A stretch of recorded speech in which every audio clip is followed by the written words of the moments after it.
Along with my good colleague Manuel Cortes, the General Secretary of the TSSA, we're engaged in a dispute. It's not a dispute of our making. This is not about a pay rise where you could argue that we've manufactured or constructed a dispute. This is clearly over the cuts that have been laid down by the government for Transport for London, the Mayor, to implement. This ain't just about station staff jobs. This is about the entire future of London Underground.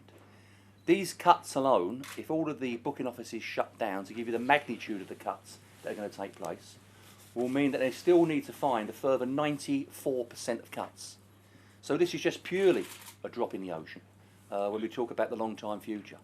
So quite clearly, where are they going to be saving money? And we've been trying to argue that question in a sensible, mature way. If the government has been handed onto the Mayor's lap this massive cut of expenditure of 12.5% and ongoing, then how do you deal with it? The biggest costs are obviously going to be capital investment, which are capped. Obviously you want capital investment, and also staffing. So quite clear what they'll be doing is looking for cuts in all kinds of range with the staffing. Now, that's fair enough in an industry that's collapsing or going downhill. What we're talking about an industry here that's going steadily in a fantastic pace. They're #1 in the Premiership and they're about to win the European Championship as well. This is an industry that's moving millions upon millions of people, and all of the signs are, and all of the future thinking people are saying, that more and more people are going to be using London Underground. Trains are going to be running Friday and Saturday night. We support trains working Friday and Saturday night. Our members work 7 days a week, 24 hours a day. It doesn't bother us. We've got train drivers who work now through the night. But what we want to know first of all regarding that issue, that a statement can be made to the press that we're going to run all these trains because we're concerned about people getting home from Covent Garden and the Fiesta and the football, which is fine. We want to know about how our women members are going to get home at 3 o'clock in the morning. How our men members are going to walk around streets of London at 4 o'clock in the morning. So these issues that should be talked about. So more and more people will use the Underground, and you're going to take something in the region of 800 jobs out straight away to deal with those people. People want to see people in booking offices.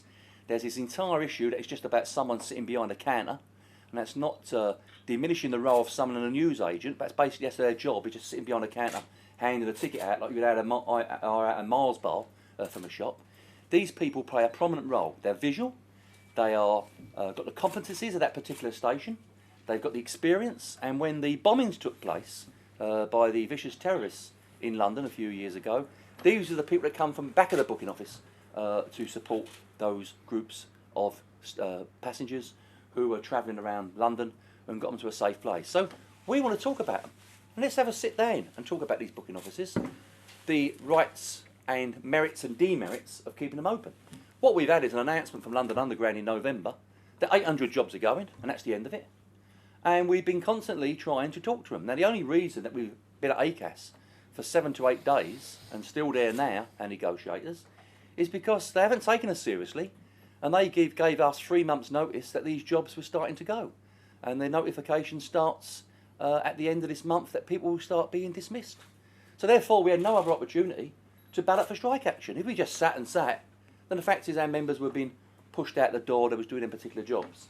Now, we've asked the Mayor for a meeting, and the Mayor has said that he's prepared to have a meeting. The last letter I got from him, dated the 31st of January, says, "Dear Bob, thank you for your email. To clarify, as I said in my letter, I'm happy to meet subject to all industrial action being called off beforehand. I continue to hope that negotiations at ACAS reach a positive conclusion so you can avoid unnecessary disruption of London's and loss of earnings for all staff." But the fact of the matter is, if we call the industrial action off, then there's no movement from the company that the jobs are going to be saved or even considered. So our message to the Mayor is quite clear, is that we're prepared to suspend the industrial action if he's prepared to suspend the job losses. And therefore what that means is we can get round a table, and if he thinks he's getting nowhere and no progress is taking place, then he can implement the job losses again and we can implement our industrial action. But in the meantime, the industrial action remains on from tomorrow night. We're still hoping that we'll be able to see the Mayor if the talks at ACAS don't reach any promising solution today. I've just had a call from the head negotiator who tells me that they're still in talks, and we're quite prepared to sit there and talk and talk and talk. The fact is that come tomorrow morning, if there's no resolvement, then the dispute goes ahead. The travelling public need to know that the dispute's still on or off, and I can make it absolutely clear that the dispute is still on. And as far as I'm concerned, our members need to know and make their provisions as well. So our call is to the Mayor is to just sit back and think for an hour and say to yourself, when you talk about industrial action, it's been done as a result of the decision they made on my union and Manuel's union to do away with these jobs, and making it quite clear that they need to make these massive cutbacks over the next 4 to 5 years of something in the region of 12.5%. So once we get over this issue, there's going to be another issue and another issue and another issue. And we think we should sit down in a mature way and discuss as representatives. Now, I'll make my clear situation about the Mayor. I'm not going to get in a slangy match with the Mayor of London. He's been elected as the Mayor of London, and I respect his position. I've always told him that on the 2 occasions that I met him in a Radio 4 interview. I respect his position but disagree with him. However, he is the Mayor of London, and he needs to respect the positions of our union that we're representing our members as well. He meets commerce, who have no elections at all whatsoever. So I think he should have the opportunity to meet the workers of London so we can express our point of view.